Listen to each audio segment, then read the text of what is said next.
Что, ребят, кино снимаете? Окоротал. Садись, покачу по городу.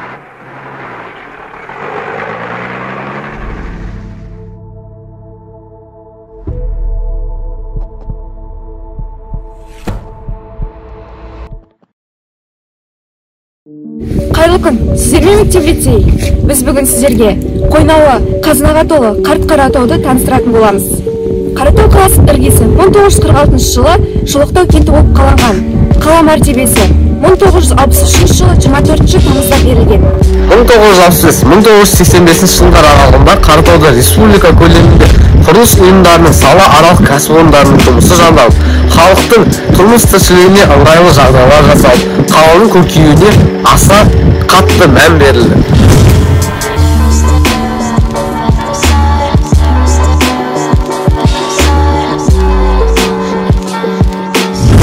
Біз қазір Тамдали бұлағындамыз. Тамдали бұлағына деген сұраныс күнге артуда.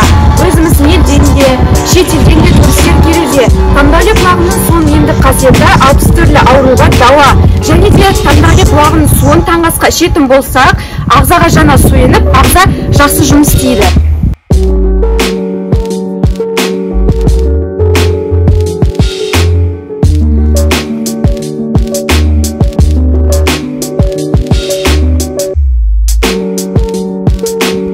Ертелі бір заманда Қаратаудың жеріне жау шапқан екен. Ханның Ару есімді қызын олжа қылып алып қана тынамыз дегенді естіген хан басында қызын бермекші болады. Бірақтан жау халықтан ханның елдің құт берекесі Қаратаудың жерінде екенін естігеннен кейін қыздың жасауына Қаратаудың жерінде сұраған екен. Жерді бергісі келмеген хан соғысқа жасақ дайындайды.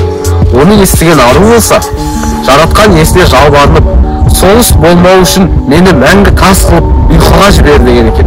Осылайша қыздың сөзіне періштелер әумин деп жаратқан иесі болдығасын қабыл етеді. Қыз мәңгі ұйқыға кетіп тасқа айналған екен. Сол жағдайдан кейін Қаратаудың жотасы ұйқыдағы Ару деген есіммен аталып кеткен деседі.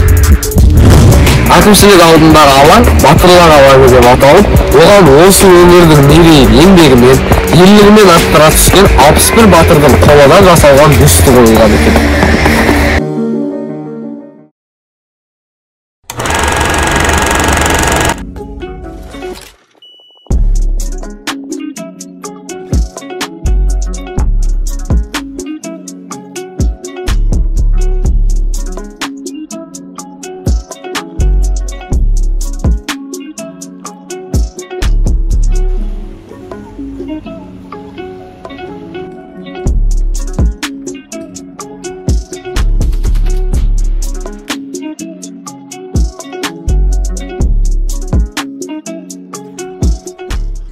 أشهد أن لا